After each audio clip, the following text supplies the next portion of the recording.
Hello, everybody. This is Bart Sharp, and you are on Becoming Quantum Conscious on United Public Radio Network, UFO Paranormal Radio Network at 107.7 and 105.3 out of the beautiful city of New Orleans, Louisiana. And hopefully, it's beautiful there today. As all of the South, as I'm from Texas, is all nice and cold.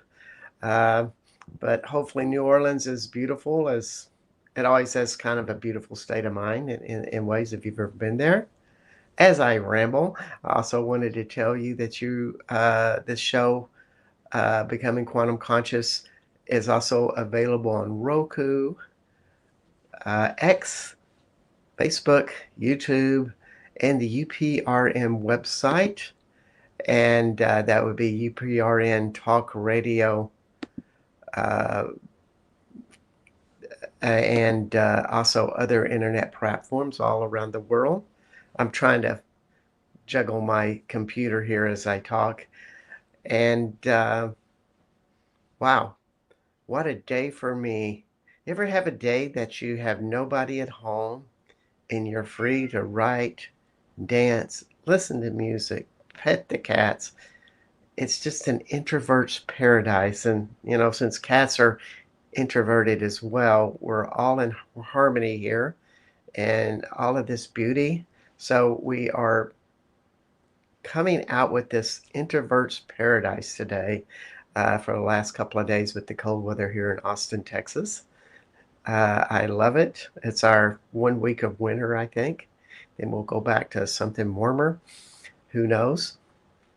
It's all fun, but it's all in the beginning of 2025. And, it's really strange, but from what I'm picking up and gathering, most people are anticipating this year with more dread or more hope, but there is a lot of anticipation.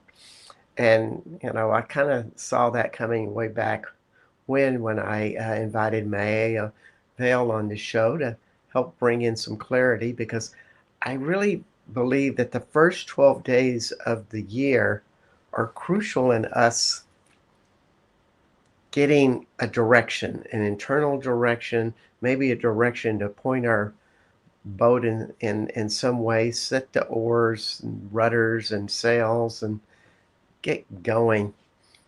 So this internal and the physical come together and we take off. And hopefully you're not going into some mundane direction, but you are going, well, what the heck? I am going to live this life in a huge way. 2025 is a year I am going to seize the day, baby.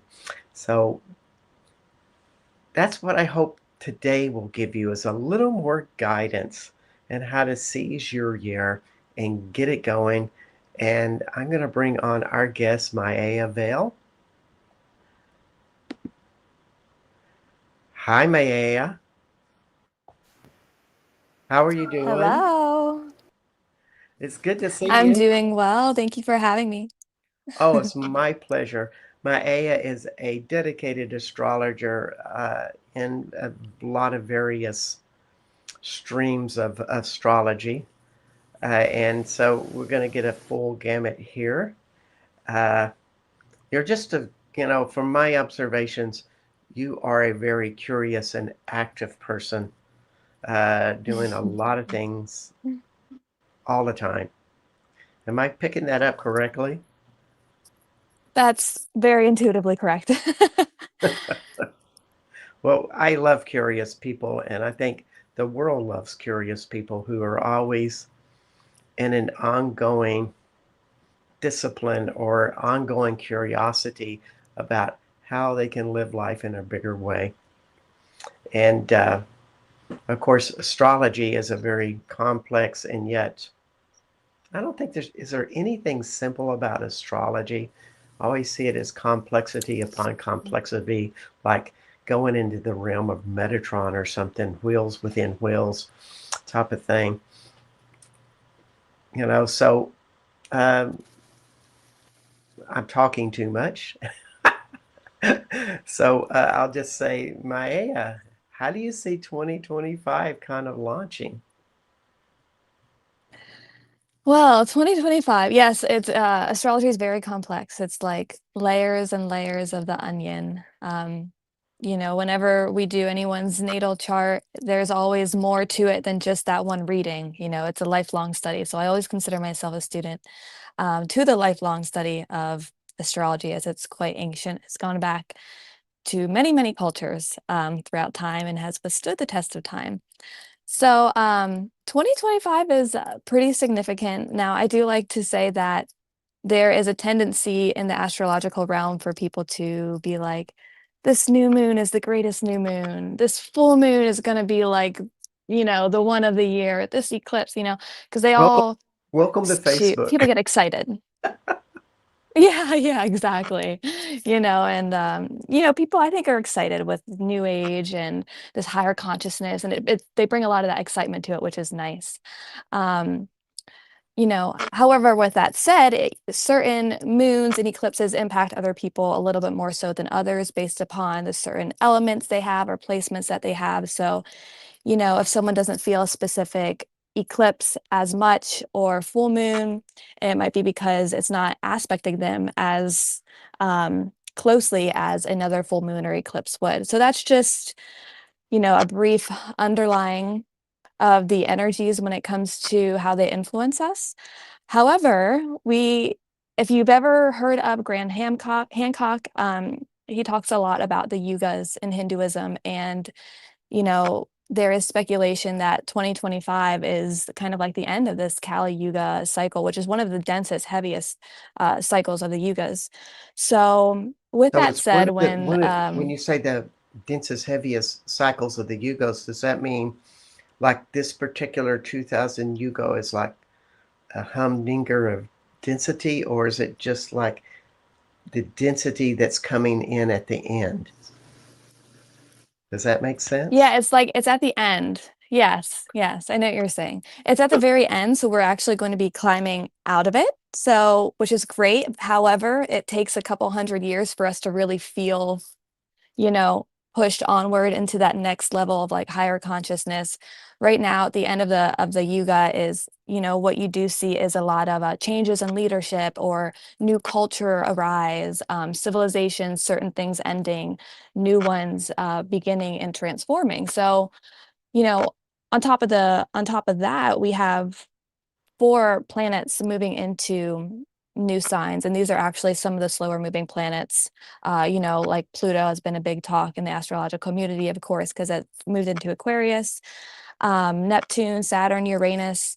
And this is for all of them to be moving within 1 year is pretty significant and very, very rare. So we're on kind of this brink of a new reality, so to speak.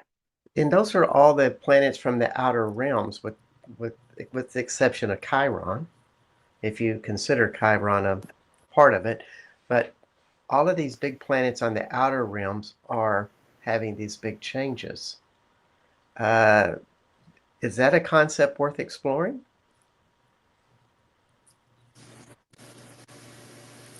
Yes. So, for example, I really do want to focus on some of the spiritual and psychological underpinnings that these shifts can have on our individual lives and how to navigate that on a soul level.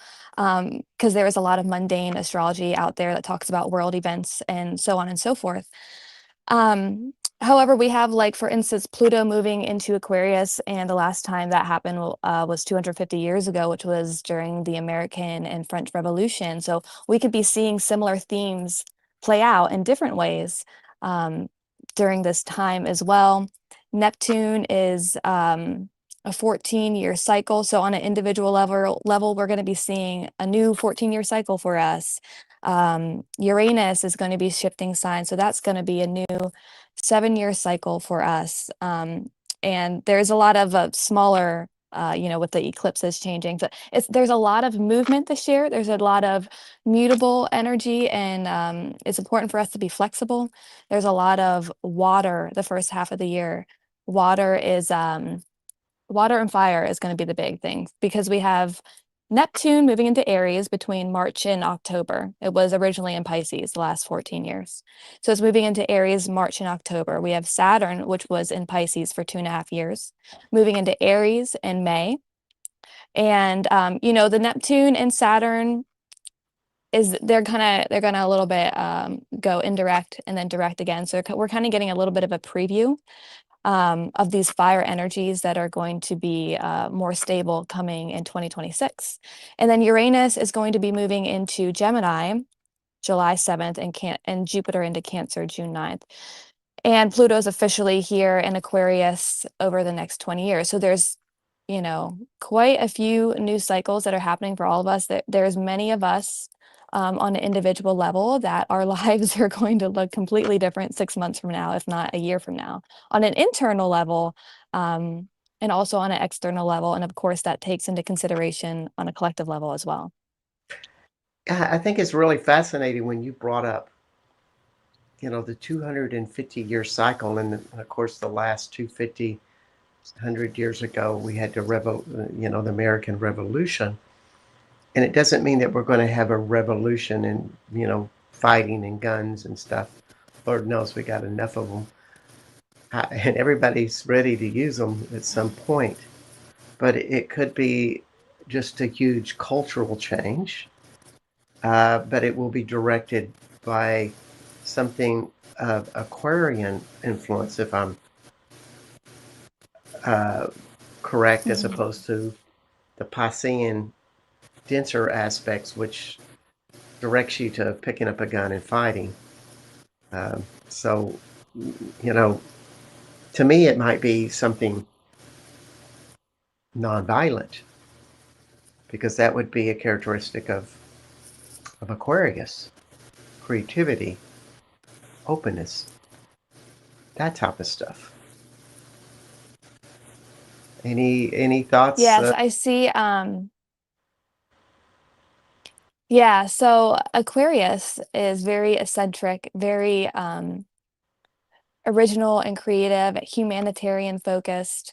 And when Pluto moves into there, Pluto's like a death and rebirth. It's from, you think of a pendulum, you swing a pendulum this way, it goes into a new sign, and it's going to create huge ripples in whatever sign that it's in when it's in its cycle for a new cycle. And so, when Pluto moves into Aquarius, we can see, of course, as we've been seeing, transformation when it comes to technology, the internet. When it comes to these cycles of the revolution, it can be a different kind of revolution. It could be a humanitarian revolution. There's definitely pros and cons to each sign and to each planet. There is positive, higher octaves of the manifestation, and there's a little bit lower, more denser, unhealthy manifestations of the sign and the planets, and most likely we'll see both of those manifest. Indeed, and we have the chat opened up with Ashra Healing and Wellness saying, "I love astrology with Maiaya." Welcome, Ashra. And if you have questions for Thank you. Maiaya, please put them on the chat. And if you see them come up, Maiaya, and you want to say hi, please do. And you want to address the question, even better. Um, so if we're having this big change with the Pluto 250-year event, would some of the density of the old regime be stronger and more dense as a result? Like a kind of a oppositional uh, reaction? Does that make sense? I kind of know what you're saying. I would think with it's definitely going to be different because Aquarius is eccentric. So it's definitely going to be something that we haven't seen before. Also, with the other planets moving into some of the fire signs this year for a little bit and then officially in 2026, if you think of the transition from these generational planets being in water, moving into fire, and the alchemy that comes with that when water meets fire, there's a lot of steaminess. There's a lot of, you could think of it as this spiritual transition that's can be a little bit ethereal. And the positive manifestations of fire signs gives a lot of motivation and drive and action and passion, um, and willpower on a soul level, on a collective level, and more of the denser manifestations of some of the planets moving into the fire signs while Pluto is in Aquarius can be kind of, conflict or aggression or heat even because Mars influences those fire signs, so heat and cutting and severing. So it'll be interesting to see how it plays out. I don't think any of us really know how it's going to play out. There's going to be themes on more of our local level, you know, seeing people have forest fires in certain parts of the country, water and fire fire underwater, um, volcanoes and stuff like that. Things that we've already truly been seeing and experiencing. I think the important part is to look at what we can do and what we can handle because there's not a lot of earth activity going on. So it can be hard for some of us to find stability with a lot of these changes that are coming about and that are happening. So for the first half of the year, with a lot of water that we have going on, this can be an opportunity for like spiritual baptism, being rebirthed anew, cleansing, washing away of anything that doesn't serve us anymore. And if you try and cling to whatever is trying to be washed away divinely in your life, you're going to have a little bit of a harder time. There's going to be more of an emotional crisis type of feeling in your life or on a collective level. And when these things are getting washed away and getting cleared in 2025, collectively and individually, it's really important for us to find our center. If you think of the waters, I think of the cosmic waters, the oceans, the mother, and finding that spiritual faith that you have inside of yourself, the calling of your soulful truth and staying true to that and not getting caught up in some of the chaos that's ending with this Kali Yuga cycle. And I, it's going to be inspiring for people to start new things. And it's just important for us to find that internal compass throughout it that, all. that's some really great wisdom there. And I just want to rephrase it because I think it's really profound in just saying, listen up, folks, that your spiritual center should be something that you should trust Mm. to be your anchor, so to speak. And whatever's happening in this year, it's change, it's going to be chaotic, it's going to be unexpected. And we've been facing a lot of that in the last uh, few years. I'd say the last 12, since 2012. And something with that pulling and having faith in yourself and being your center, I think, is a great strength builder that helps change the collective unconscious as opposed to just being reactionary and setting yourself up to kind of being a victimization of the times. Like, oh my Mm. God, this is going to be horrible. What will I do? Everything's, you know, going to all fall apart because it looks like it is. But what you're saying is, no, this is a time to get strong in yourself, have faith in yourself. Um, that just sounds wonderful. That's And because, beautifully said. I love the way that you phrased it too.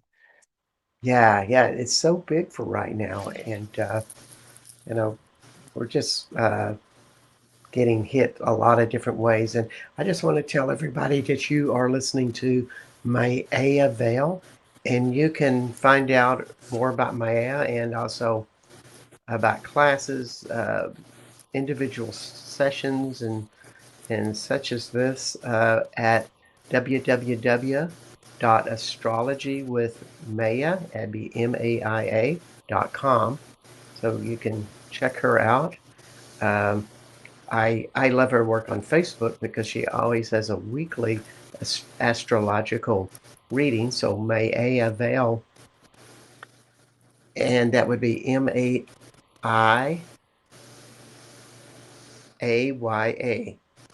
Did I get that right? That's Maiaya. correct.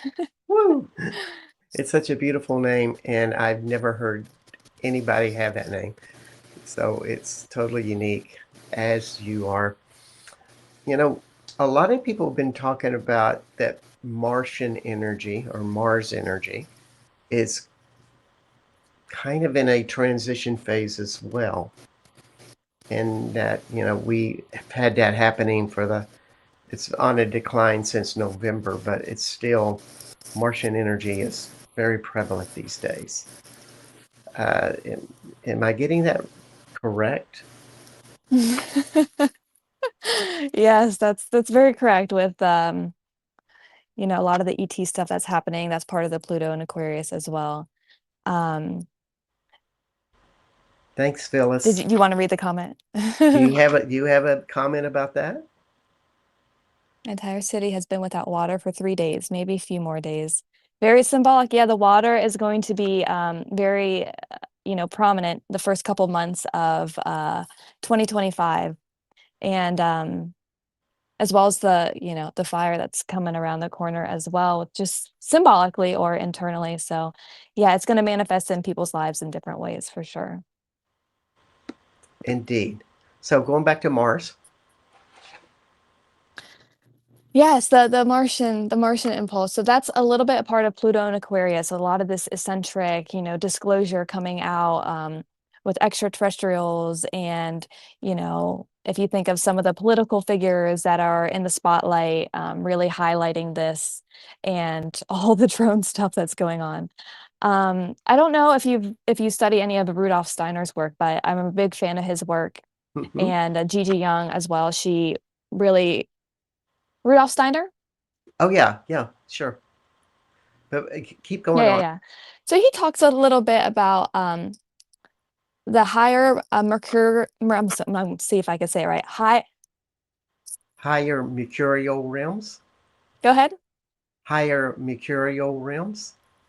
Yes, the higher mercurial realm. Yes. And so, what does Rudolph say about that? Yes. So there's this fallen Martian impulse that is happening and playing out in our world, and then there's this fallen Venusian impulse that's happening and playing out in our world. And Steiner talks a lot about the epochs on Earth and within humanity. So the fallen Martian impulse occurred during Atlantis times. And this was when technology got in the wrong hands and got used and manipulated for the wrong reasons, and then the Great Flood. And the fallen Venusian impulse is associated with the Lemurian times. And you can kind of relate the masculine and feminine there. The Martian, the Mars, masculine. The Venus is the feminine. And if you look at our world today, we're dealing with a lot of these masculine, feminine polarities and dynamics, and toxic stuff coming up to the surface, and healing stuff. I mean, on the other hand, the spiritual community has been doing a ton of healing work around the masculine and the feminine energies, and bringing consciousness to those levels of relationships and relating to each other. And the earth is said to take on a lot of the karma from Mars and Venus. And this goes back to the kind of finding our anchor in ourselves as guardians of this earth, of really staying centered with earth and the mother, as earth is kind of within these auric fields of Mars and Venus. And we're really meant to stand true as these, we want to help be the light during these times in a centeredness, so these energies can transmute into the higher mercurial impulse that is meant to play out. Hmm. It's a neat thing that you're bringing up with the Venetian or Venus and Mars energies, and that the Mars is taking action. And, a lot of people are looking, particularly in our political candidates, that, oh, they're going to get a lot of stuff done. Doesn't matter who they are, what their character is, they're going to get a lot of stuff done. And the feminine isn't as valued with this in this situation. However, when we think about it, Aquarian, a lot of people say, oh, this is a feminine energy. It's a feminine change. Uh, And as I've read about it, it's like, well, no, it's not about so much feminine change, but the feminine will initiate the change to the higher uh, type of thinking because feminine always initiates, or it always kind of has that leads us to a higher vibration internally, whereas the male initiate it's a starter. It takes action, and it can also take action through our Sec past unresolved issues, and it works from that point of view. I'm talking about this more as a shaman Yes. with a little bit of a astrological background, uh, but I always see that in the masculine and feminine. The feminine is the greater, higher power within the body, whereas the masculine carries the load and carries our anger or fear or things like that. It works from those energies. To me, I see that a lot happening now with this. And maybe, what do you think of the idea that the Venetian energy is going to get stronger through the year? Yes, I definitely, well, like we talked about, there's a lot of water going on. So I think there's going to be a lot of healing with the divine feminine that needs Come to closer. occur. Yeah, I can't hear you well. Thank you. Can you can you hear me Yeah, now? you're better. Okay. So yeah, I feel like there's a lot of healing that's going to occur for the divine feminine in women, but also in men as well. And if you think of 2025, it's also a 9 year, it's a year of completions and wisdom and enlightenment and higher consciousness. And also in tarot, it's associated with the hermit. So when it comes to the 9 year being endings and completions, this could be, and with the water involved, this could be really sitting with some of our emotional water, some of our subconscious programmings that need to be healed and worked through in order before we get to some of that fire energy of motivating and drive and action as well. Hmm. Kind of like getting centered and cleaned up in Yes. the middle of the storm, just kind of what you were saying earlier. We have to go internal, Mm. and then we will come out to this to take action. Yes, and being truthful and kind and compassionate and anchored in your truth and your wisdom will be helpful because 9 is also the completions, and it can bring karma, it can bring, bad karma or good karma, it can bring rewards as well. And if you know that you've been staying true to that, even through some of the emotional turmoil or emotional crisis or emotional rebirths that some of us are going through, there is reward on the other end of it. Indeed. Yeah. As seems like a little lull, so I want to tell everybody that you are on Becoming Quantum Conscious. My name is Bart Sharp, and our guest today is Maiaya Vale. Uh, and this is Astrological Predictions of 2025. Uh, and you can find Maiaya at www.astrologywithmaya.com. Astrology with Maya. And you are on United Public Radio and UFO Paranormal Radio Network at 107.7, 105.3 out of New Orleans, Louisiana. Also on Roku, X, Facebook, YouTube, and the UPRN talkradio.com website and other internet platforms. So we're on radio, podcasts, cable, and all around the world. Uh, so, um, so we're really covering a lot so far about the first 3 or 4 months of 2025, if I understand correctly. Um, Yes. how do you think the rest of the year is going to turn out? So the second half of the year, I think, is going to be a lot easier for most of us, thankfully. Mm. So we're going through like the womb of the cosmic mother, so to speak. And summertime. We are going to have some of that that fire energy preview to give us some motivation after going through some of this emotional catharsis on a collective individual level as well. So that's hopeful. It's we're just getting a preview because there are a few planets that are going to be going retrograde after those few months. And so that towards the end of 2025, we can really, we'll be able to sit with everything that has gone on in our life so far and see what to do with those energies, as these are going to be new cycles for all of us. We're all going through these new cycles. So we're going to need that time after all of the water and that fire to really sit with, and focus and see, okay, where do we want to go forward next with these new cycles, and what is, our highest timeline that can be unfolding, and how can we help and be of service, be those earth guardians, hold our light um, in the center, and be that through humanity. And how are we being affected by humanity, and what can we do um, that we can be of highest service to ourselves and those around us at the time. Mm. So we're gonna hold things in at the first of the year, and then we're gonna put it out there. So if you're working on projects or you're really afraid that bad things are going to happen in your life, get centered, go Mhm. inward, hold your energy, and there'll be a time that you will be guided. Something will wake up.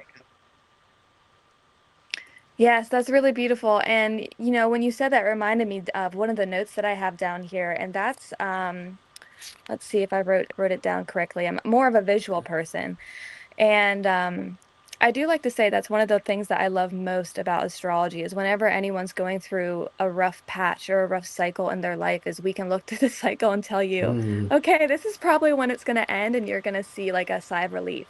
It gives you a little bit of that foresight to be able to say, okay, like, sometimes people get stuck in depression and think it's never going to end. And it just gives us a little bit of, as astrology is a tool for us to use to work with the energies at hand, and like you said, when to hold stuff in, when the waves are coming in, and when to push things out for an easier process. And like you mentioned with we have a few planets: Saturn, Neptune, Pluto, and Jupiter. And in the sky, they're actually kind of creating a sacred geometric formation. Um, and it's going to look like a roof. So as Mm. I interpret this, just naturally looking at it, holding true to our center, if you think of the top of the chart as the very point of alignment, that we're going to be having a higher faith and living in virtue and kindness and compassion. You're going to be protected and sheltered during all of this stuff that's going on in your life or outwardly. And just knowing that and having faith in that is going to be helpful for a lot of people. Faith is a very powerful energy and vibration uh, in general. And I like the way you ended that statement, because sometimes that's what will bring us through any challenge. Wonderful. So, any aspects about 25 that you find particularly fascinating and curious that we haven't covered yet? Because I think we're got a lot of stuff in so far, but there's still more to share. There's there's still more. Well, we have the eclipse cycle, which is a new eclipse cycle that's happening. So eclipses are usually an 18-month cycle, and they're the nodes of the moon. And the nodes of the moon are when the ecliptic of the moon's orbit and the Earth's orbit intersect and create like a little node. And it's the north and the south node in our natal chart. It's represented by a little horseshoe symbol or the headphone symbol, depending on what generation you're in. And I still like the horseshoe. I'm a little bit old school, even though I'm a little bit younger.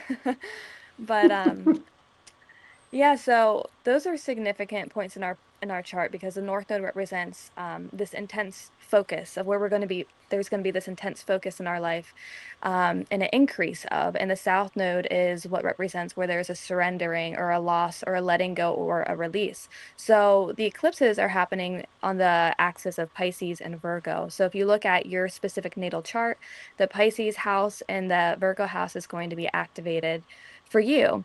And on a collective level, the Pisces Virgo axis is health and work. So, you know, we're going to see changes when it comes to health for the next 18th month cycle of the eclipses and also work.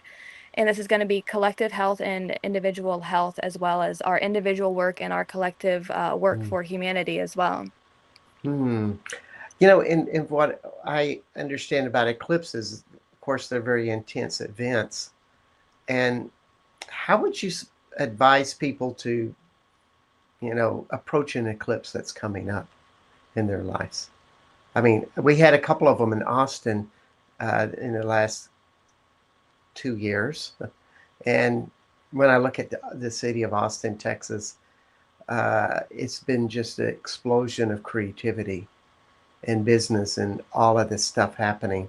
Uh, and it's just ironic that the eclipse comes floating right through here. People down by the lake that's in the middle of the town called Town Lake, all with their little eclipse glasses, taking it all in. I went into a very deep meditation and, um, trying to maximize that form of consciousness, almost like it's going to spring me forward into what's next. Hmm. Uh, Yeah.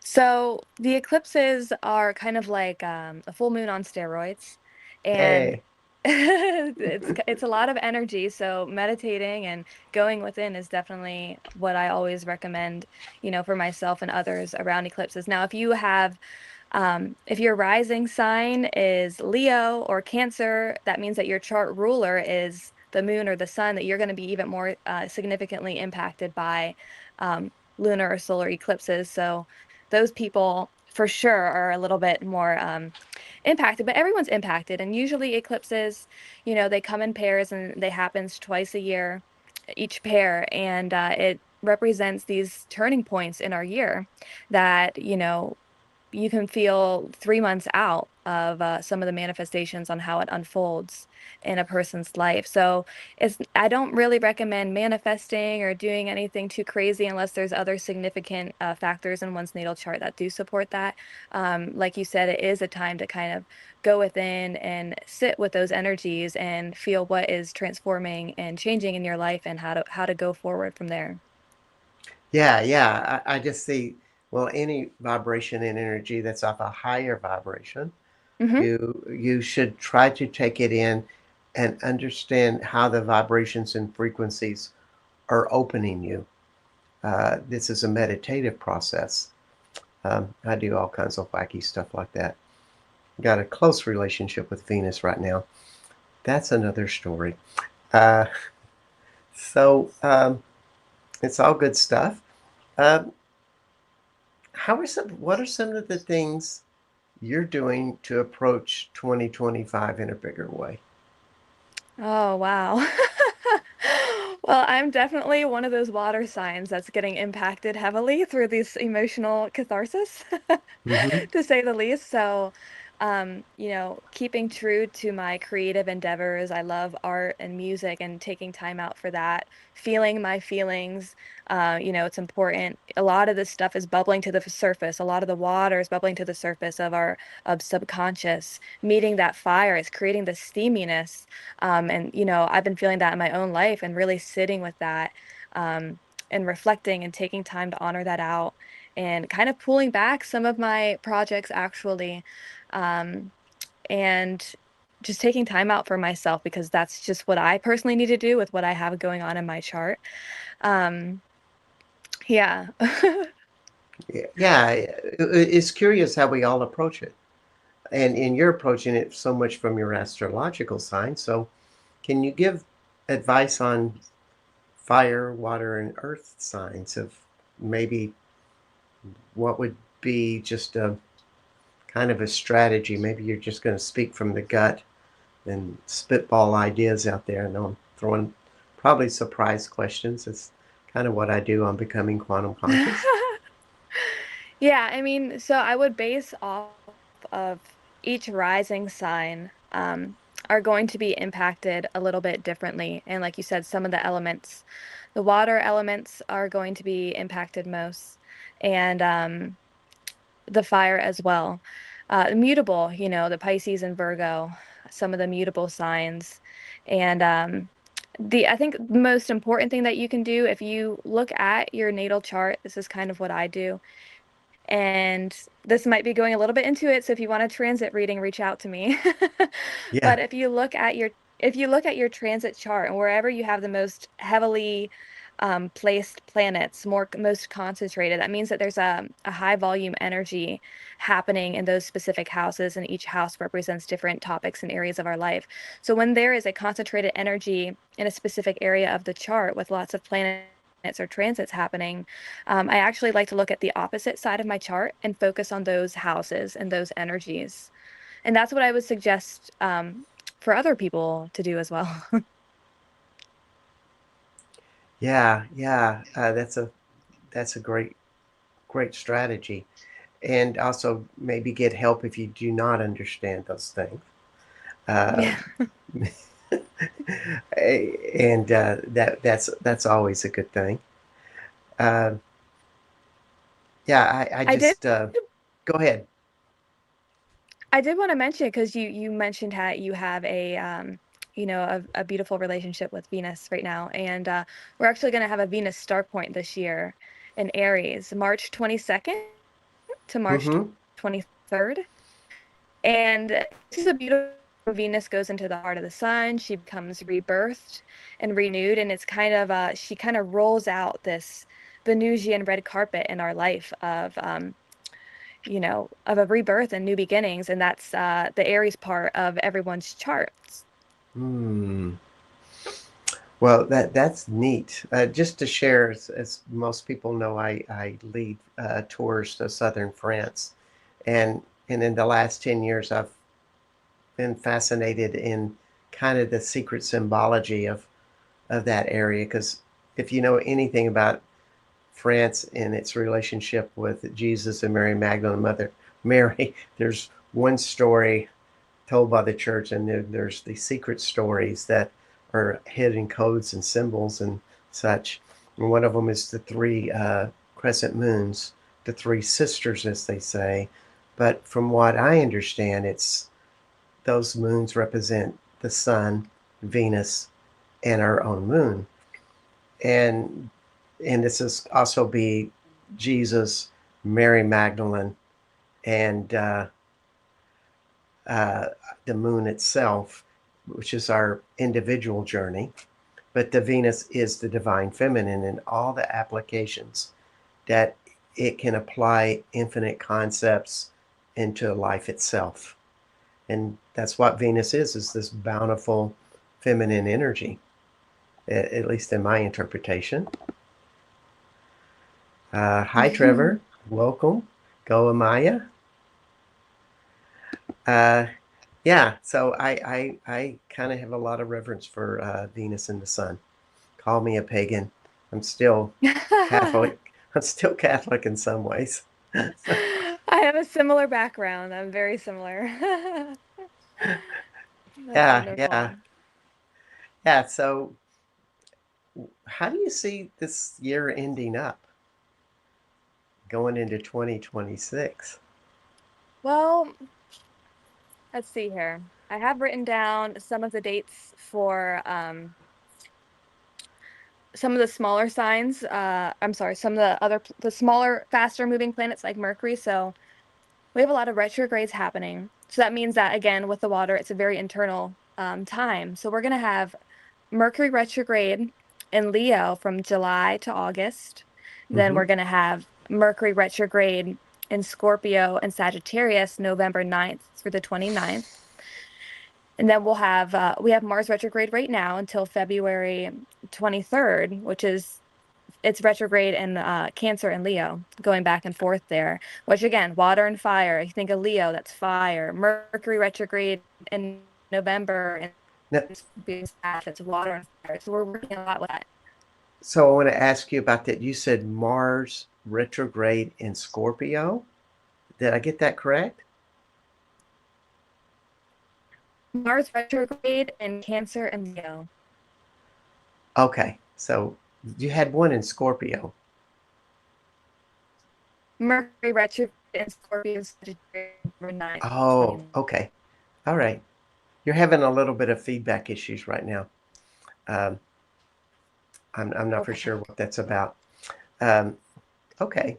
Uh, how do you feel about Scorpio in general? I mean, that's one of the most controversial signs. I've grew up with a lot of Scorpios, even married one. I still got the scars. So, how do you feel about Scorpio? Yeah, I had a lot of Scorpios as well, and um, I love Scorpios because they have a, healthy ones have a nice psychological understanding, and they create deep bonds. And, Okay, we're having a lot of feedback issues with your voice, Maya. Um, so can you um, hear me now? I can. Whatever you did made it different. So what was about Scorpio? Maybe it's a So scorpion stinging Scorpio, there. yeah, it's Um, I love Scorpio is a healthier octave Scorpio because they have a lot of these deep psychological underpinnings through the things that they've gone through in their life. And they are mergers. They love to create those deep bonds and intimacy. A lot of the times they've been to the so they're not really afraid to meet people there.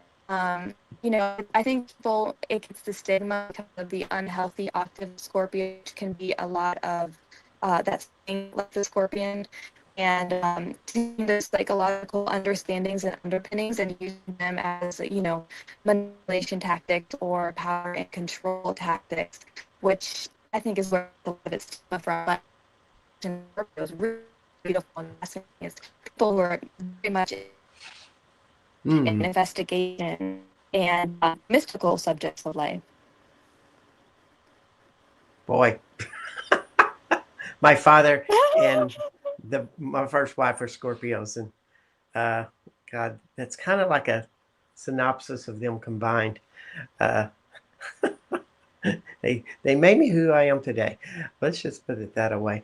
And that's I think that's so much about what we're facing in 2025 because I hear that in so much of people like, oh my God, this shit's about to hit the fan. And it doesn't matter what country you're from, because I know a lot of people in Europe, thanks to my travels to France and meeting people, but that's a growing sentiment there. We have it in the US, and friends in Canada feel the same. Uh, but only my friends in Mexico are going, well, everything's kind of groovy down here. I don't know what's going on there. But, you know, I think it's just we've given some great advice to people, and that not to react these first Mhm, 3 and 4 months, not to overreact. That there's something mhm. bigger going on than what you see in front of you.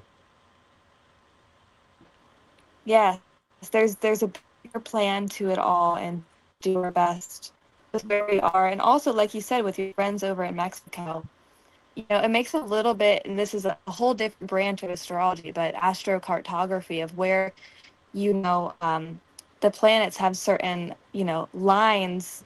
I'm sorry, the geographical locations have certain lines, like a sun line or a moon line or a Mars line. Or if you're living on a specific line during these times that are going through a lot of shifts, you're likely to feel some of the manifestations of that planet's significations in your life. But if you live somewhere that's more easy, You're synergizes beautifully with your astrocartography.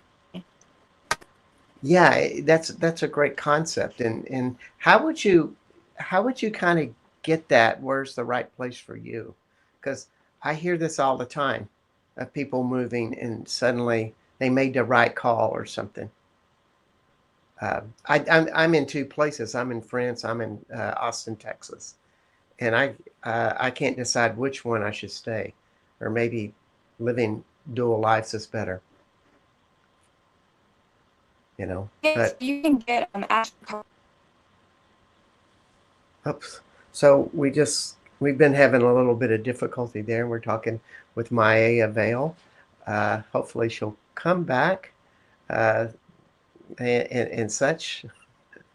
I will start talking about next week as we hopefully will have Maya come back.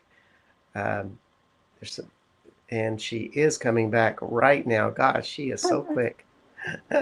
Welcome back. You're welcome. Okay, so the astrocartography, you can get an astrocartography reading, and it will show you where your line's at.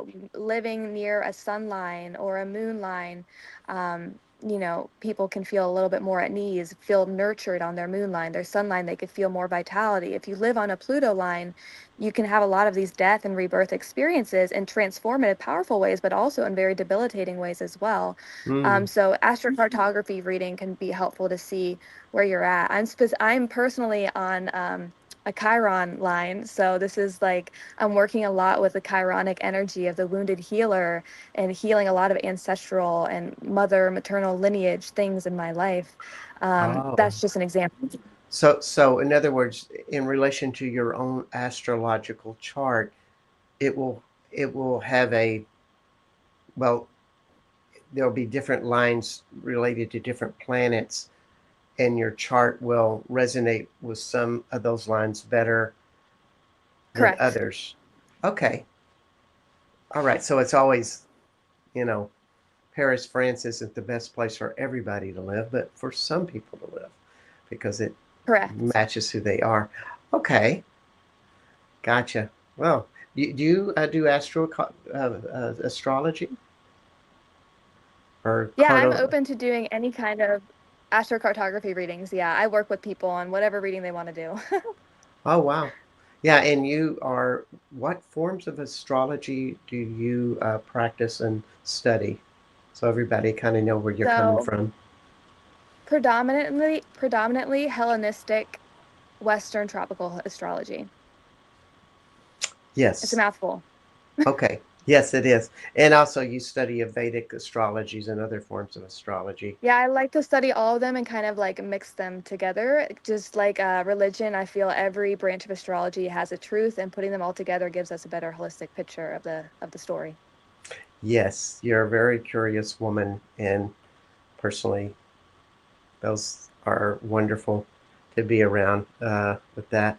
So we have coming to the end. This is Ash Castor says, if I may ask a question, do you believe in the Fae and or that there's a connection between fairy folklore and astrology astral exploration?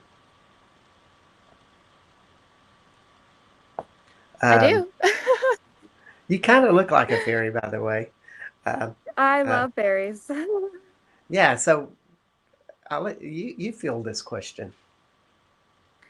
Yeah, well, I feel like astrology versus astral exploration. I definitely feel like the Fae are interwoven when it comes to the astral and the etheric realm. And for me, a lot of my understandings when it comes to the Fae goes back to Rudolf Steiner and his works. And he talks about how during the Lemurian epoch, um, the realms were just so synced up that we were able to live so freely with the Fae and other magical creatures and creation. And as we got and moved into different epochs, we got a little bit denser, and not everyone is able to still see as clearly.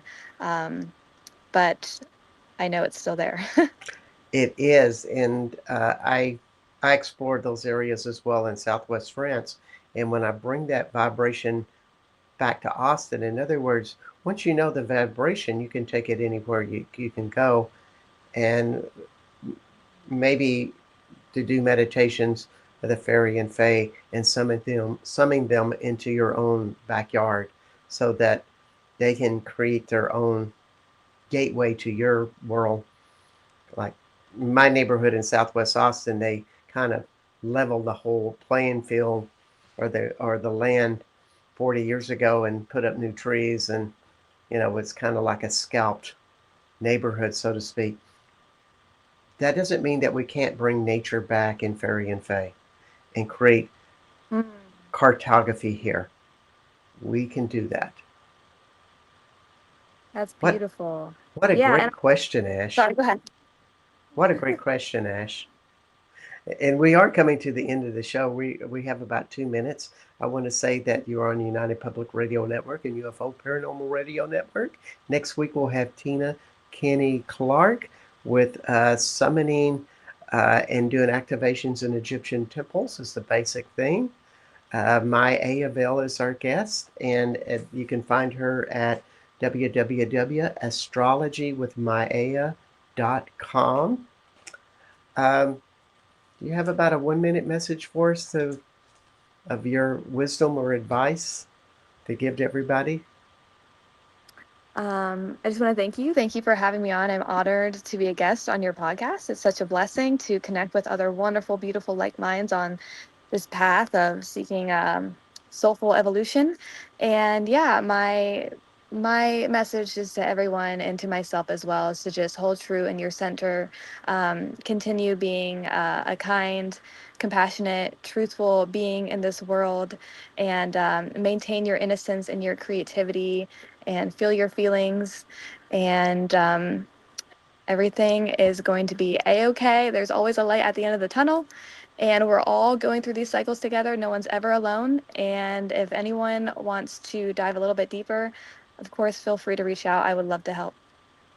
Thank you so much, Maya. And thank you, everybody, for tuning in today. And hopefully, we'll see you next week. And until then, blessings to all for a great 2025. Bye bye. Thanks, Amaya. Thank you.